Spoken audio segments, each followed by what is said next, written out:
Good evening. I'm Marie Cato and welcome to Ukraine Brief. Today is the 1,429th day since Russia launched its full-scale invasion of Ukraine.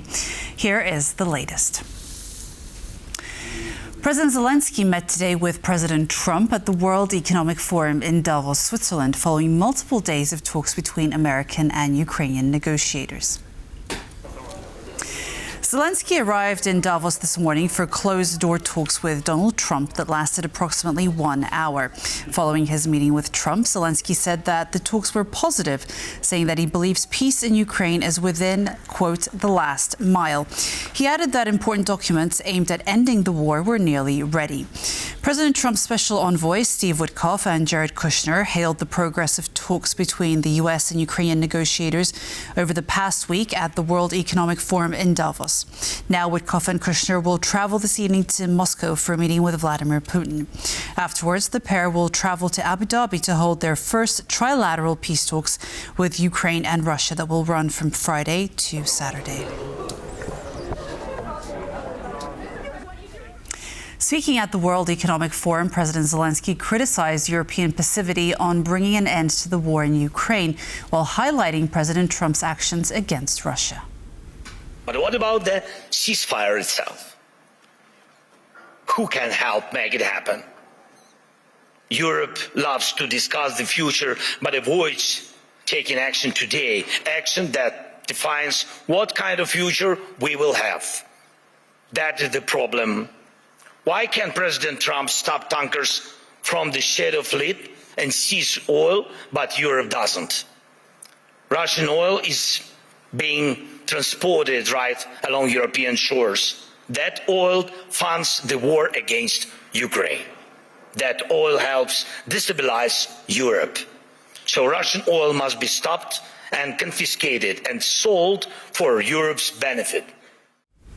Despite ongoing peace negotiations, Russia continues its massive attacks against Ukraine. The Ukrainian Air Force reported this morning that Russia launched 94 attack drones at Ukraine overnight, with 80 of them being intercepted. In the eastern city of Dnipro this morning, a Russian drone strike against a multi-story apartment building wounded at least 7 people, including a child. As a result of the attack, a major portion of the apartment building also caught fire.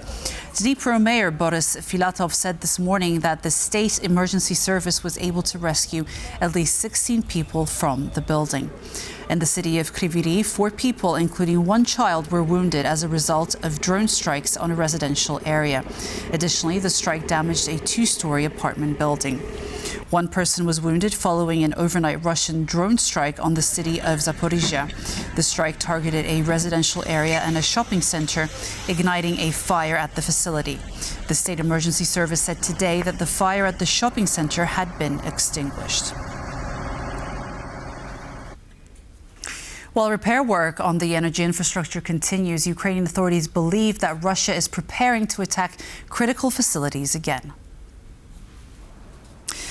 Rostislav Palahuzynets, Ukraine's deputy permanent representative to international organizations in Vienna, reported yesterday that there is credible evidence of additional Russian attacks on Ukrainian energy infrastructure.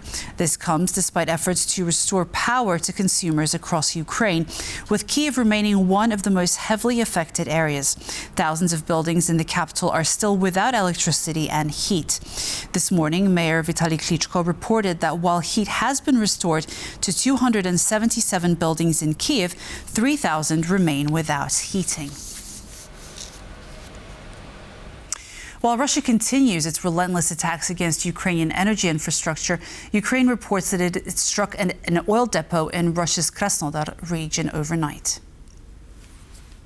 Footage released on social media shows the skies above Russia's Krasnodar region light up following the Ukrainian overnight attack.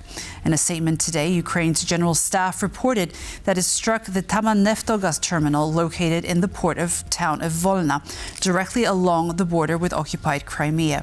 Ukrainian officials reported that the attack caused explosions and a fire at the facility, which they say supplies the Russian armed forces with fuel. And that's all for Ukraine Brief today. Thank you for joining us and stay tuned with TVP World and tvpworld.com. Goodbye.